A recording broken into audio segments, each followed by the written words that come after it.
Wa ma kunta ladaihim idh yulquna aqlamahum ayyuhum yakfulu Maryam. Engkau tidak berada di antara para pendeta-pendeta itu ketika mereka sedang mengundi siapa yang paling layak menjadi pengasuh Maryam. Bagaimana cara mengundi? Nanti kalau diberikan anak ini kepada pendeta ini sakit hati yang lain. Loh kok dia yang ngasuh? Akhirnya mereka kan menjadi penulis kitab. Kumpulkan pena-penanya, kumpulkan. Diambil pena-pena suci ini, dimasukkan ke dalam kolam. Siapa yang penanya muncul ke atas, dialah yang menang untuk menjadi pengasuh Maryam. Apa yang terjadi? Yang muncul naik ke atas adalah pena Zakaria. Fakaffalaha Zakaria. Diletakkan dia di mana? Diletakkan di mihrab. Kullama dakhala 'alaiha Zakaria al-mihrab wajada 'indaha rizqa. Setiap kali Zakaria masuk ke mihrab, dia lihat ada buah-buahan, ada makan makanan. Kenapa ada orang lain yang masuk ke dalam padahal aku yang menjadi pelayan, aku yang menjadi penjagamu? Kenapa ada orang lain masuk? Dari mana kamu dapat ini wahai Maryam? Ya Maryamu anna laki hadza. Hai Maryam, ini kamu dapat dari mana? Apa jawab Maryam? Qalat huwa min indillah. Ini datang dari Innallaha yarzuqu man yasha'u bighairi hisab. Allah kalau mau memberi dia bisa beri tanpa bisa dihitung dengan akal manusia. Insyaallah. Artinya apa? Tafsil, detail cerita. Al-Quran bukan cerita tentang Isa. Cerita tentang Isa lengkap. Tapi Al-Quran bercerita tentang ibu Isa. Al-Quran bercerita tentang bapak Isa. Al-Quran cerita tentang ada bapaknya Pak Ustaz.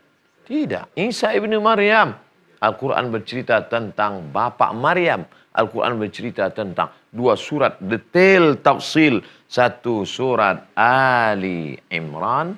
1 surat Maryam setelah surat Al-Kahfi. 3. Tasdiq, tafsil, wahudan. Di dalam kisah-kisah Al-Quran itu ada hudan. 4. Warahmah. Ada rahmat. Ibu yang kebetulan anaknya pergi kuliah ke Mesir, Al-Azhar. Meneteskan air mata menangis. Buah hati belayan jiwa anak sematawa yang jauh. Bagaimana kalau tiba-tiba terjadi konflik meninggal dunia? Ada hudan, ada petunjuk, ada rahmat. Baca tentang kisah bagaimana berpisahnya Nabi yang berpisah dengan Nabi Musa berpisah dengan anak yang sama-sama hanyut di sungai. Ibu Nabi Musa anaknya hanyut, dia sabar. Anak ibu kan tidak hanyut, naik pesawat. Dia akan pulang menjadi seorang sarjana yang akan menjadi ulama. Apa yang disedihkan? Penderitaan saya bukan itu Pak Ustadz. Penyakit tidak sembuh-sembuh. Baca kisah Nabi yang sakit sampai ulat jatuh. Penderitaannya bukan itu Pak Ustadz. Ujian saya ini lebih berat daripada penyakit. Lebih berat daripada berpisah dengan anak. Apa ujiannya? Saya kaya sekali Pak Ustadz. Sampai nggak tahu mau dikemanakan ini harta-harta ini. Godaannya begitu hebat. Baca kisah Nabi Sulaiman alaihissalam. Dengan kerajaan-kerajaannya. Dengan kekuasaannya. Nabi Sulaiman berkuasa bukan cuma manusia saja. Sampai kepada jin. Sampai kepada bangsa jin. Sampai semut-semut. Lalu kemudian ini semua hanya bisa ditangkap liqaumi yu'minun. Liqaumi yu'minun. Ini baru bisa ditangkap bahwa kisah itu ada tasdik, membenarkan. Bahwa dalam kisah itu ada tafsil, terperinci. Bahwa dalam kisah itu ada hudan, hidayah. Bahwa dalam kisah itu ada rahmah. Itu hanya bagi siapa? Liqaumi yu'minun. Bagi orang yang beriman. Di atas disebut ulil albab, pikir. Yang menyelamatkan manusia 2. Pertama, pikir. Kedua, iman. Mikir nggak ada iman, nyasar, sekuler, liberal. Ada iman nggak ada mikir, tidak bisa maju. Mesti ada seimbang. Antara fikir dan iman barulah kita bisa menangkap kisah Al-Quran. Sampai di sini ada pertanyaan? Baik.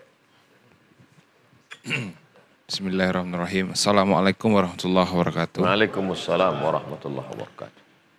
Mengapa Allah menciptakan makhluk-makhluk kecil yang selama ini mungkin belum bermanfaat untuk manusia? Apa maksud Allah untuk memberikan keberadaan makhluk itu di sekitar manusia, Ustaz? Apa yang bisa diambil hikmahnya, Ustaz? Baik. Orang sedang memanjat pohon kayu, tiba-tiba datang lebah menyengat. Lebah nyengat satu memang, cuman teman-temannya banyak. Turun, benjol, maki-maki. Untuk apa Tuhan menciptakan lebah? Untuk madu, madu cuma satu, benjolnya nggak ketulungan. Tapi begitu ada peneliti dari barat, meneliti bagaimana dunia lebah, bagaimana sistemnya, diteliti, dibelah itu sarangnya. Bagaimana mereka membuat sarang tersebut indah. Ternyata di dalam itu ada lembah induk satu, ratu lebah yang memproduksi anak-anak lebah. Ada lebah jantan. Lebah jantan ini hanya sebagai pejantan saja. Setelah dia maaf kawin, habis itu mati. Ternyata lebah jantan ini umurnya pendek. Habis kawin mati. Tapi yang panjang umurnya adalah lebah yang pencari nektar. Begitu mencari, pulang, bawa, bekerja. Jadi ketika Anda, umur Anda panjang, sesungguhnya di balik itu Allah ingin Anda bermanfaat, pencari. Ada pengumpul, ada produksi. Ketika itu diteliti, Masya Allah. Orang yang berpikir tidak bertuhan berkata, hebat sekali, siapa yang menciptakan ini? Orang yang bertuhan akan berkata, Rabbana ma khalaqta hadza batila.